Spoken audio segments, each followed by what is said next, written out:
Hello. Well, we're getting here toward the end of the semester. We've got two topics left, Civil War and Reconstruction. I'm going to probably combine those here into one module, which will be for the last 2 weeks of class. So we're talking about April 27th and the week of May 4th. Um, I wanted to go ahead and try to get all of this done early. That gives you an opportunity to kind of finish up the lectures, give you some extra time to work on the papers. And in the next week or so, I'll be putting out the final, which will be just like your midterm, where you'll have a selection of essays and you'll answer two as completely as possible. So, last video we left with the Compromise of 1850. So now I just kind of want to paint a picture of the lead up to the war and then the Civil War itself. Now, keeping in mind, once again, I am not a military historian. I don't pretend to be.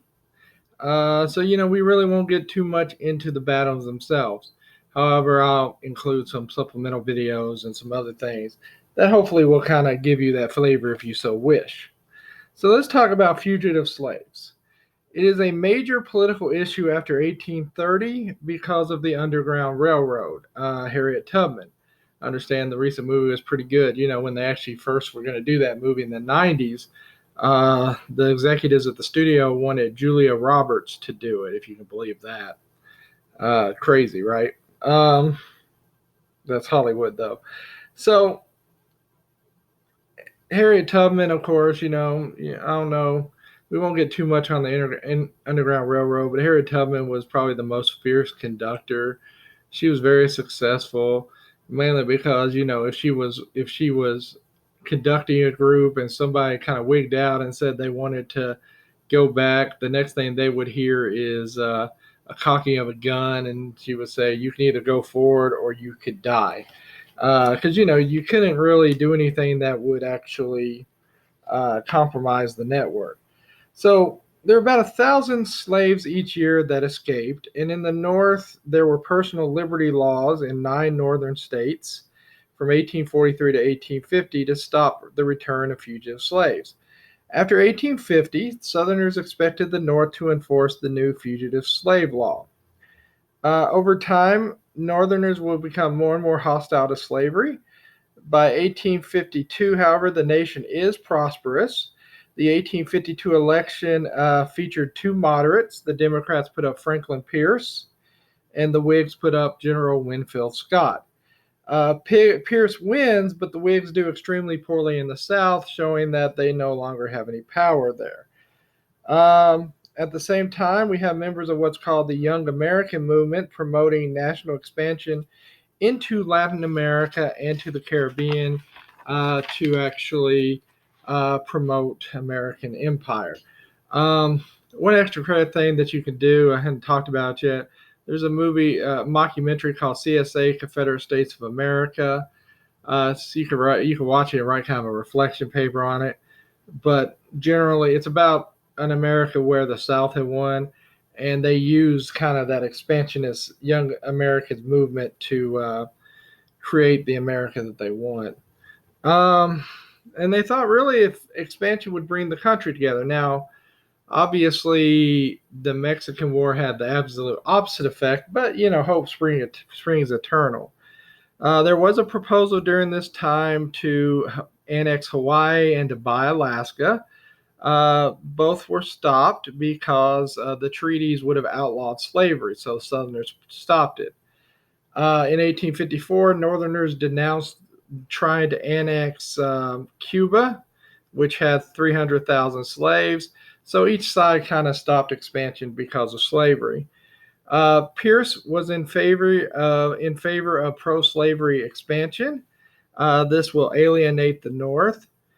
Stephen Douglas, who is the senator from Illinois, who will later participate in the Lincoln-Douglas debates, also favored expansion, and he wanted to quickly organize territories in the West.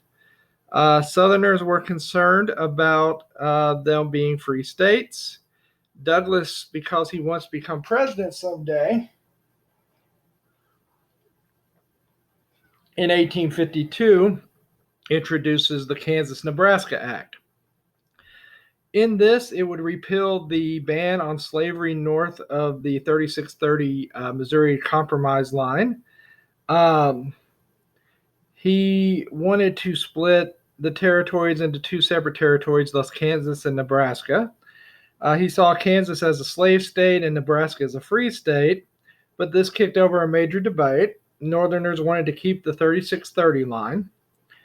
It is passed in May of 1854, and it weakened basically the Democratic Party, and it will shatter the Whigs along regional sectional lines. Free Soilers, ex-Whigs, and anti-slavery Democrats will form several parties, but what will eventually emerge will be the new National Republican Party, often confused with the Whigs. The Whigs, however, die basically as soon as Henry Clay dies. Well, really, as soon as Andrew Jackson died, too. In the midterms, many Northern Democrats lost. In the South, the Democratic Party grew stronger. Another concern during this time for some was actually immigration. There was an anti-immigration feeling that led to nativism and the creation of the Know Nothing Party. That's KNOW. They were a very secretive society. The reason they were called the Know Nothings, if anyone asked a member about it, they would say, I know nothing. The Know Nothings in 1854 will actually win the state governments in Delaware, Pennsylvania, and Massachusetts. They will send 75 members to Congress. In 1855, they will win the states of Maryland and Kentucky. However, it is going to be the Republican Party that emerges as the new second party. There will be, because of the Kansas-Nebraska Act, bloody fighting in Kansas over slavery. John Brown will actually get his start there. You'll remember him probably from trying to seize the arsenal to arm slaves, and he'll get executed for that. He'll get hanged. And the problem with Kansas was Kansas basically had two governments, one slavery, one anti-slavery, so there was a big debate over who to recognize. In 1856, the presidential election, the Republicans chose John C. Fremont, and the Democrats chose James Buchanan for president, and Kentuckian John C. Breckinridge for vice president.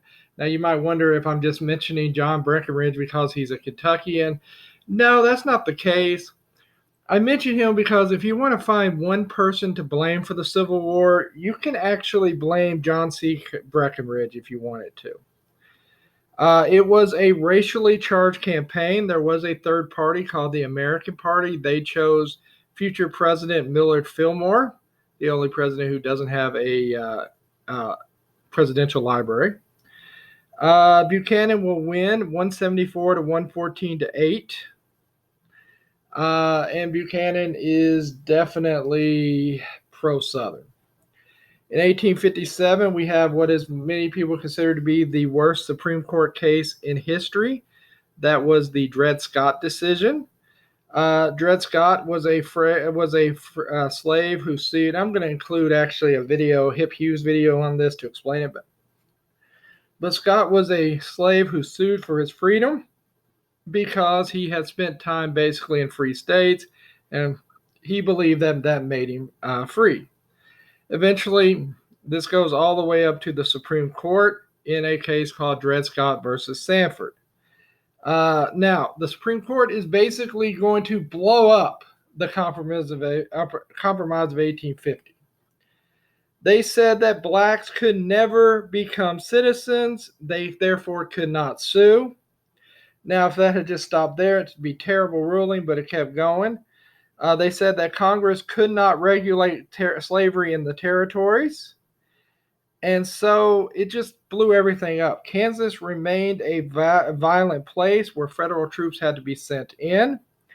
Buchanan eventually accepts the pro-slavery constitution in Kansas, even though a second non-slavery, anti-slavery proposal was advanced. The Senate approved what was called the Lecompton Constitution, while the House rejected it, making Kansas a territory indefinitely. 1857, you will have the John Brown's raids at Harper's Ferry. which will be a harbinger of the violence to come. Actually, the harbinger was Kansas. Kansas was basically the microcosm of what would be the Civil War. 1858, you had the Lincoln-Douglas debates where they actually went all over the congressional districts in Illinois and debated. Douglas ends up being the senator because the Democrats win the House in the state House in Illinois. So, what's going to bring about the Civil War specifically? Well, that is going to be the election of 1860. And finally, Democrats are going to suffer from the sectional divide. The Democrats met in April of 1860 in Charleston to name a nominee. They disbanded before they could agree on a nominee. Basically, the Southerners walked out. A Baltimore convention was later held, and the South walked out, but this time the Northerners stayed around and they nominated Stephen Douglas. A week later, the Southern Kenton Democrats nominated John C. Breckinridge. Former Whigs and Know Nothings and former Constitutional Union Party nominated John Bell of Tennessee. Has something to do with that Bell Witch, I think. Republicans go for what they see as a safe candidate. They choose Abraham Lincoln. Now, here's what happens. The Republicans are definitely the minority party. The only way a Republican could win the presidency at this point is in a race with more than one opponent. So you look at it, the Democrats actually have themselves two opponents, or two nominees, Douglas and Breckinridge. Now, the truth of the matter is, Breckinridge actually did not have much support. He couldn't even win the state of Kentucky. John Bell will actually win the state of Kentucky in the election. In fact, his weakness was, so obvious. The year before, he had some candidates in some local races that he stumped for, and they got just killed. So what most Democrats actually thought would happen is that they would come together and they would get a compromise candidate, and then, they wouldn't have to worry about it. Unfortunately for them, and probably fortunately for the Republicans and arguably for the country, they don't do that. So it's a four-man race. So Lincoln wins less than 40% of the popular vote, but he gets 180 electoral college votes, and this will lead to secession. South Carolina holds a convention on April 20th, 1860 to succeed. Within 2 months, Mississippi, Florida, Alabama, Georgia, and Louisiana all secede. Representatives in Washington delivered speeches and left. 6 states sent delegates to Montgomery, Alabama to create the Confederate States of America, where Jefferson Davis of Todd County, Kentucky, was elected president. By the way, if you want to see the Jefferson Davis Memorial, it's in Todd County. It's a weak-ass version of the Washington Monument. James Buchanan, who is not president, does absolutely nothing. Others, like Senator John J. Crittenden of Kentucky, try to create a compromise. Kentucky actually tries a few different things, border state conferences, just everything, but nothing worked. Crittenden actually proposed a constitutional amendment to protect slavery, which would have been terrible. He wanted to extend the Missouri Compromise line permanently. Lincoln, for his part, said he would not support the expansion of slavery into the territories. And Jefferson Davis also rejected any compromise, saying that the Confederacy wanted to be left alone. Lincoln said that he would, when he became president, hold on to all federal property in seceded states. Food and supplies were running low at Fort Sumner in South Carolina. He informed the South Carolina government of his intention to resupply. The South Carolinians fired on federal troops on April 12, 1860. On April 15th, Lincoln declared the South to be in a state of insurrection, calling for an enlistment of 70,000 men. And so the Civil War has begun.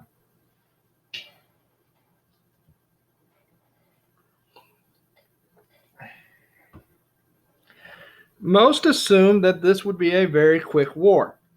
The North had the larger population, more industry, and the North produced 97% of the firearms, 94% of clothes, and 90% of the shoes and the boots. Northerners felt like they were fighting to uphold the Union, while Southerners felt like they were fighting to defend their way of life. Well, not their way of life so much as the rich people who had the slaves' way of life. Remember, most Southerners didn't actually own slaves, but they're the ones who are going to have to fight this war. The South did have a lot of territories the size of Western Europe. Uh, and the South really did think they could get the support of a foreign nation. Um, but slavery, I think, was kind of a sticking point. Normally, the British probably would have loved to have gotten in there and messed with us. Now, I will say the South did have the best military leadership, and that's exemplified by Robert E. Lee, who was offered commissions in both armies, but he went with Virginia when they succeeded. Lincoln, as I said, called for a force of 75,000 for a 90-day enlistment. He wanted to impose a naval blockade on the southern coast. Free blacks in the North tried to sign up for the army, but they were turned away. Lincoln did not want it to be about slavery. He's trying to avoid the issue of slavery. He knew that he needed to keep Kentucky, Maryland, Delaware, and Missouri, the border states. Kentucky, basically, he thought was the key, because if you look at the map, Kentucky, if it was a southern state, you could use it for attacks into Pennsylvania, Illinois, and further into the north. As a northern state, it's a perfect attack into Tennessee and into the south. So Kentucky is very important.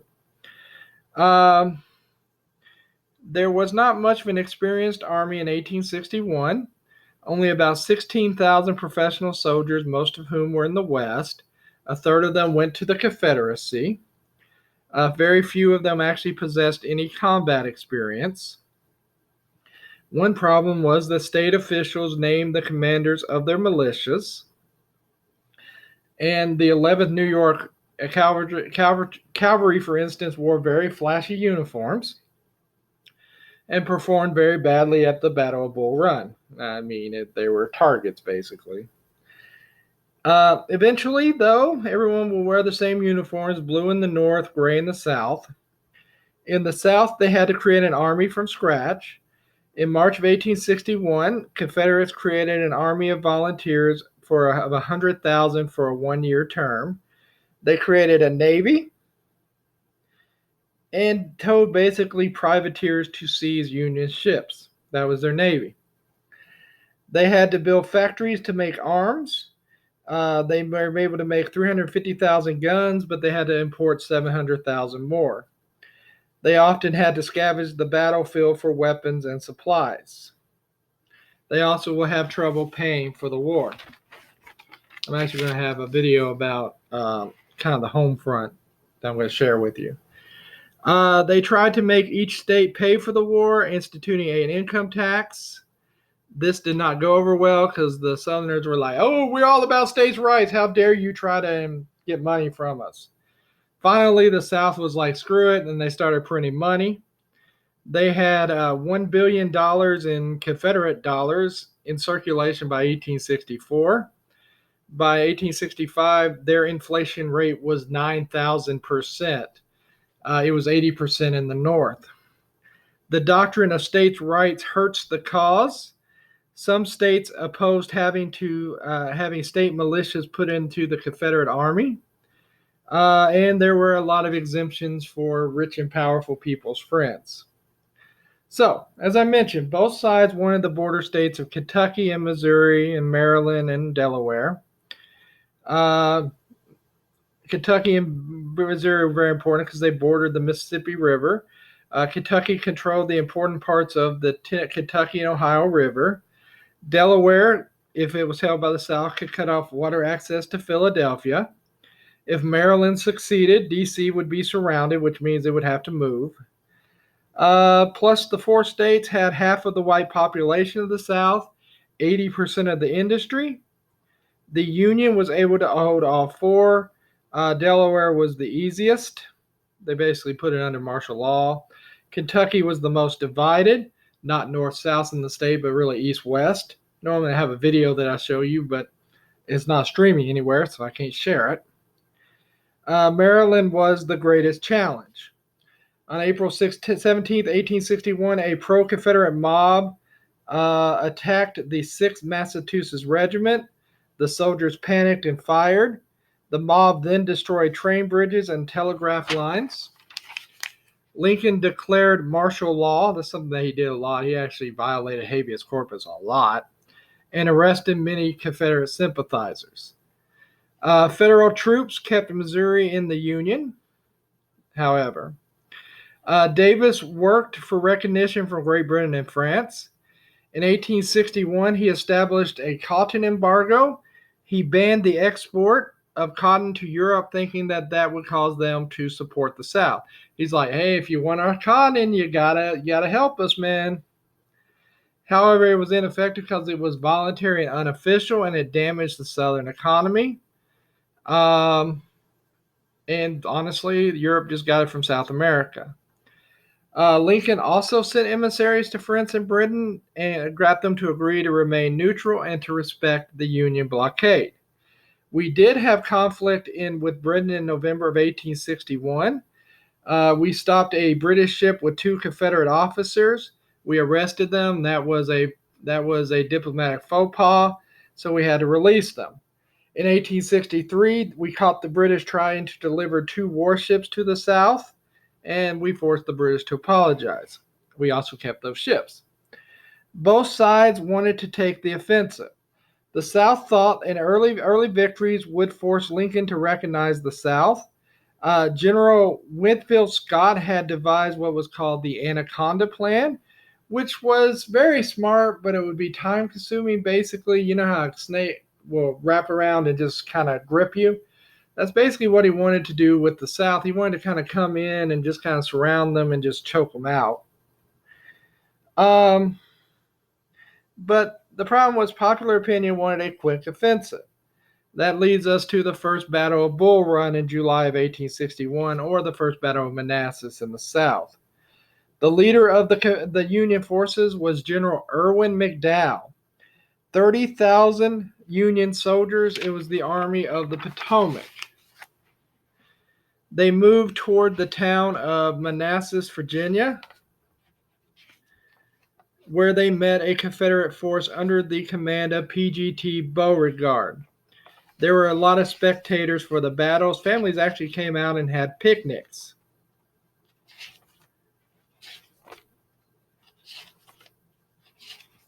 And what you got to remember is most people thought this would be a quick war. One Mississippi senator said that they would be able to wipe up all of the blood with a handkerchief. They just didn't expect this to be much. So, on July 21st, McDowell attacked and almost drove the South off the field. The South stabilized, got reinforcements, and counterattacked. Union lines then disintegrated and had to retreat back to Washington. This boosted Southern spirits. They're like, 1 rebel is better than 10 Yankees. Yeehaw!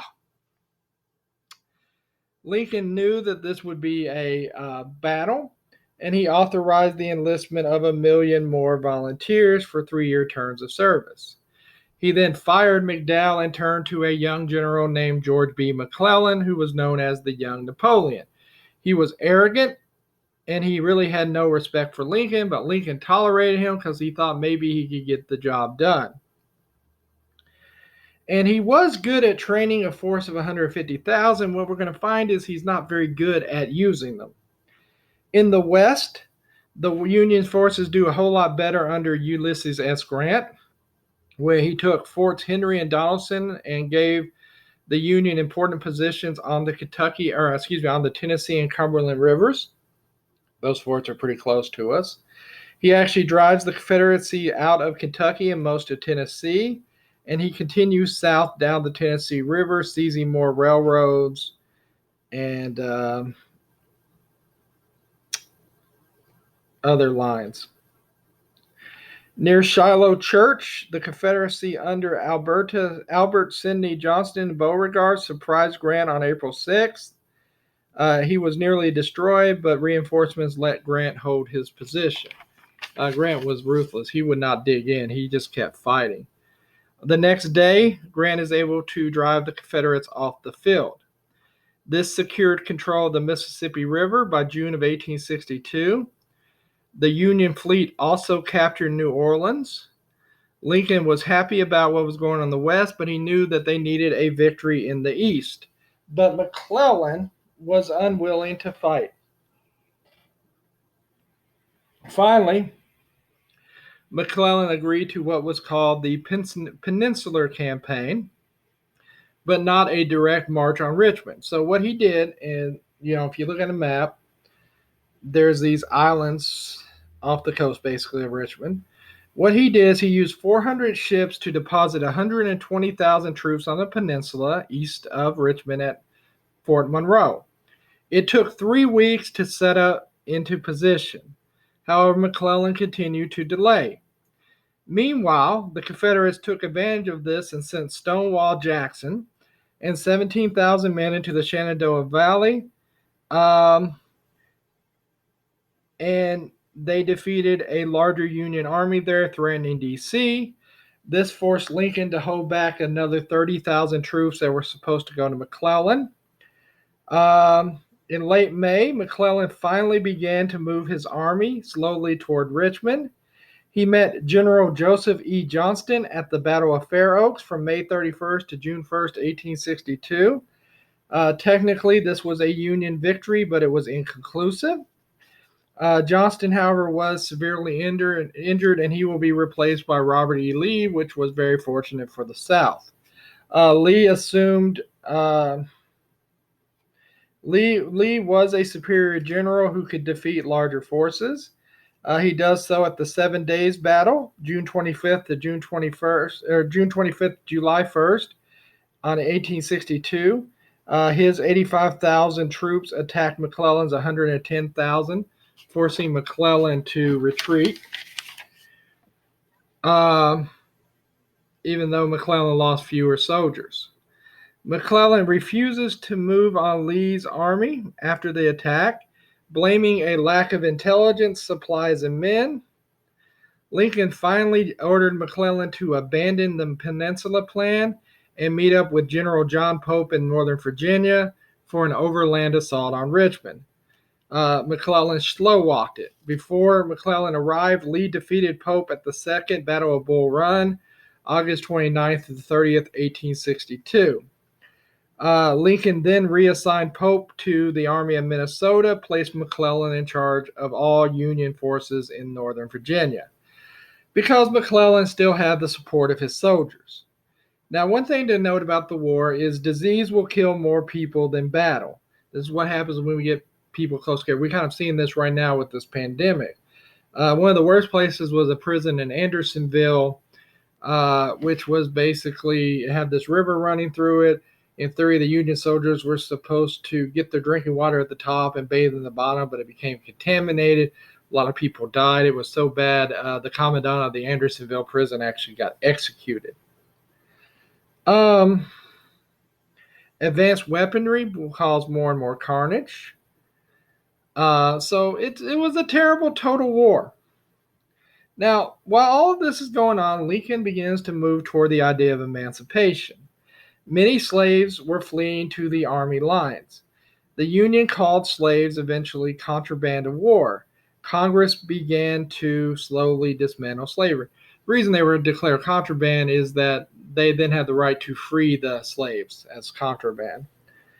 The Second Confiscation Act allowed the Army to declare slaves to be free. Eventually, blacks will be allowed to serve in the Union Army.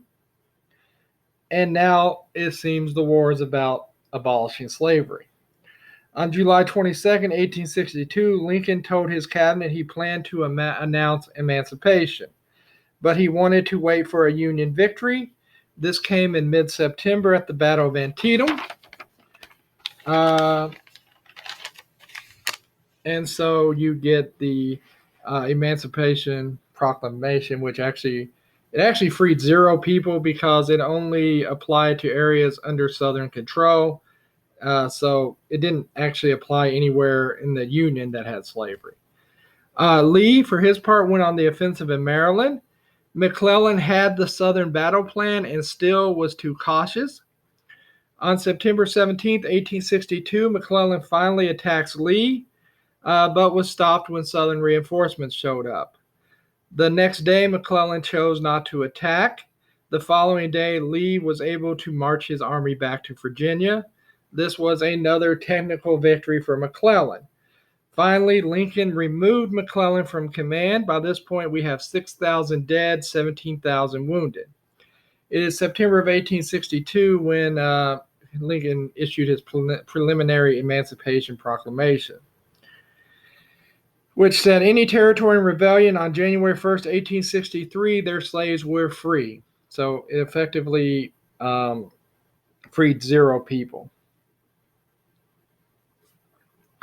The Army of the Potomac's next commander was Ambrose E. Burnside. He was defeated at the Battle of Fredericksburg on December 12th to 13th, 1862.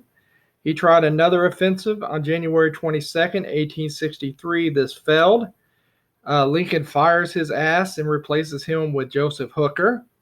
On December 31st, 1862, General William Rosecrans turned back the attempt of the Confederate General Bragg to regain West Tennessee and Kentucky at the Battle of Murfreesboro. Lee, however, continued to succeed in the East. He won the Battle of Chancellorsville on April 30th to May 6, 1863, even though he had a force only a half the size of Hooker's. But this was bad for the South because Stonewall Jackson was killed. He was Lee's right-hand man. Republicans took the opportunity while this was going on to pass high tariffs and the Homestead Act and the Pacific Railroads Act. They also passed the National Bank Act of 1863 and 1864, creating a national banking system. And they said you can now issue greenbacks as currency, and they set the first income tax. They also sold $400 million worth of bonds to the public, borrowing another $2.6 billion from banks to fund the government and the war. They drastically increased the federal budget. In the South, they were not as willing to adapt to pay for the war. They did establish an income tax and military draft in 1862, but as I mentioned, that had been denounced as a violation of states' rights and did not produce much money or men. Davis was a very ineffective leader. He had a weak cabinet. He micromanaged the War Department, and he was bad at it. Some industries in the North boomed. Wages will rise, but in the South, inflation, production, goods, and agriculture all declined by 30%. There were lots of shortages in the South. Women had to run farms and to do a lot of the work. Women became teachers, nurses, and civil servants. I'm actually going to share with you a video about women in the South. In the North, there were still Democrats called Copperheads who opposed Lincoln. They were called Copperheads because they didn't have a lot of power, but sometimes they would just kind of reach up and bite and cause some issues. Lincoln did not much like them. Sometimes he wanted to throw them in jail, which was an unfortunate tendency. Opposition to the war began to increase in 1863. Problems with manpower led to the Conscription Act in March of 1863, which said that all 20 to 45-year-old men were eligible for the draft into the Army. However, if you didn't want to go, you could pay a commutation fee of $300 so that a substitute could be hired to replace you. Truth is, sometimes that money was better than the person they would have gotten. This led to the draft riots, also led to attacks on African Americans, whom many began to blame for the war. In the South, they had the same manpower problems. They actually passed a law that said the 20 Negro rule, which exempted from service one white man per every 20 slaves on a plantation. So basically, the rich had many ways to get out of the war while the poor did not. This upset many poor Southerners. Southern women will lead what's called the food riots. I'll show the video will tell you all about that. In 1863, the turning point toward Union victory. Lee convinced Davis on another invasion of the North. He headed north in June, up the Shenandoah Valley into Maryland and into Pittsburgh. Pennsylvania, which is where Pittsburgh is, but Pennsylvania. Meade and the Army of the Potomac caught up with them in central Pennsylvania. And on July 1st at Gettysburg, 90,000 Union soldiers met 75,000 Confederate soldiers. And if you ever get the chance, go to Gettysburg, please. It was a good first day for the South, but the second day went back and forth, but the Union pushed them back to their previous position. On the third day, Lee called for Pickett's charge. 12,000 men tried to basically charge up a hill to stop the Union, who was up on Cemetery Ridge, appropriate name in this case. And as the Southerners tried to go up the hill, they were basically destroyed. Basically a no man's land. At this point, 23,000 Union soldiers were killed, and 23,000 Union soldiers, 28,000 Confederate soldiers were killed or wounded. On July 4th, Lee had lost a third of his army and began to retreat back into Virginia. General Meade did not pursue, but it was a great Union victory. Grant had begun at the same time basically the siege of Vicksburg, which fell in July, splitting the South in half. Eventually, African Americans are allowed to enlist. They will be paid more and will experience terrible racism. In fact, when they were captured, they'd either be sold into slavery or just murdered. On July 18th, 1863, the 54th Massachusetts led a night assault on Fort Wagner in Charleston Harbor. This is what the movie Glory is about. The attack failed, but the soldiers acted bravely. 198,000 African Americans, 144,000 of them former slaves, served in the Army. This was 10% of the total enlisted men. They fought 449 engagements. 38,000 died. 16 soldiers, sailors,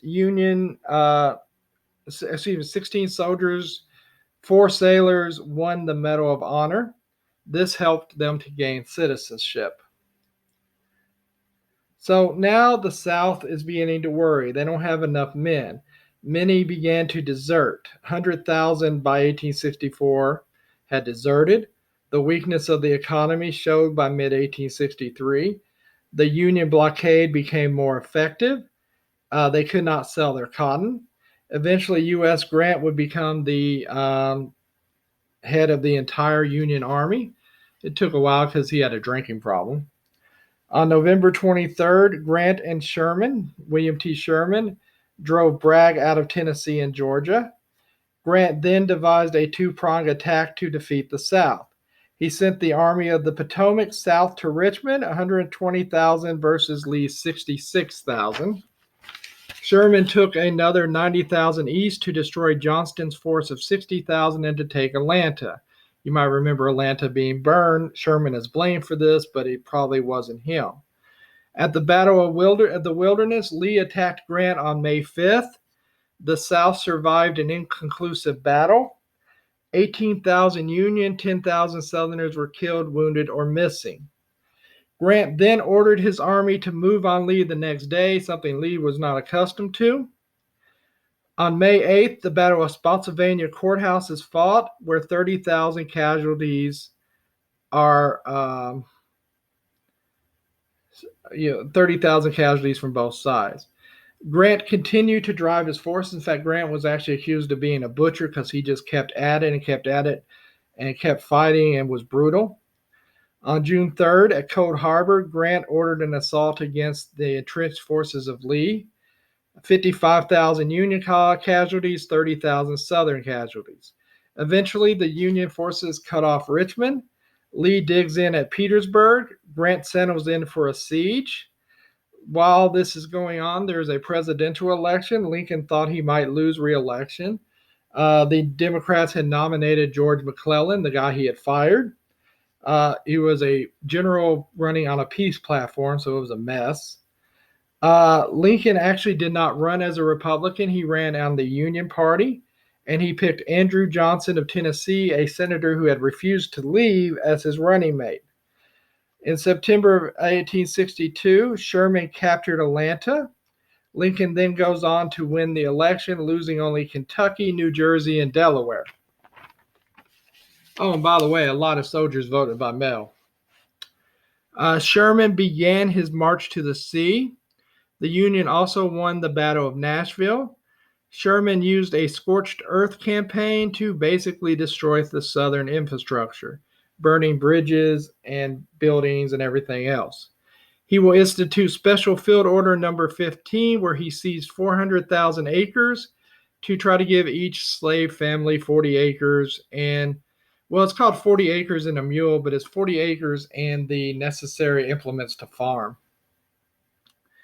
On February 1st, 1865, Sherman left Savannah, moved into North Carolina, and began fighting there. Secret peace talks began, but they didn't go anywhere because the South was adamant about not surrendering and becoming part of the Union. In the South, they did authorize the draft of up to 300,000 slaves, which basically meant that slavery, and they would have been given their freedom at the end of their service, which means basically even if the South had somehow won, slavery was dead effectively.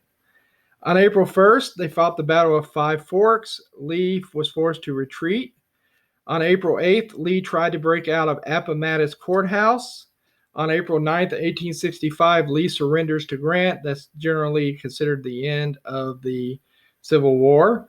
On April 14th, John Wilkes Booth will kill Abraham Lincoln while he's at the theater, setting off the biggest manhunt in American history, where all the conspirators will be caught. In fact, it was actually a big conspiracy. Lincoln was not the only target that night. They were supposed to attack the vice president and the secretaries of the different cabinets. Only the Secretary of War was attacked, and he survived. It was hatched at Mary Surratt's boarding house. They didn't blame her because they thought they figured she was a woman, had nothing to do with it. I think she masterminded it. Probably the worst guy to get caught up with it is a doctor named Henry Mudd, who actually took care of Wilkes Booth's broken foot that he broke as he was trying to escape.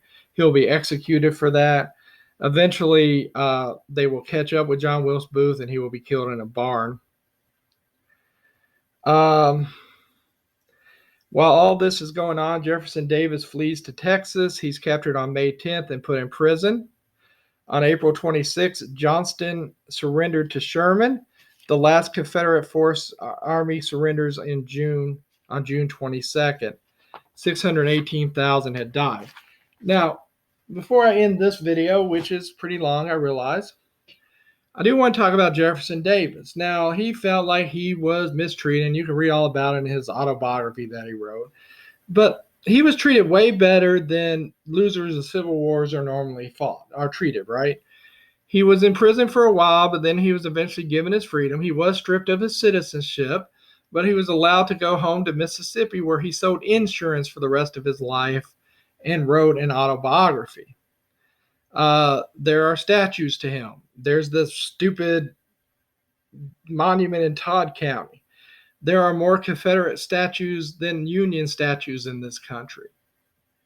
It is a very weird Civil War. So that's where I'll leave that. In the next video, I'm going to talk a little bit about Reconstruction, and I'll have some videos for you guys to watch. So until the next video, I will see you all later.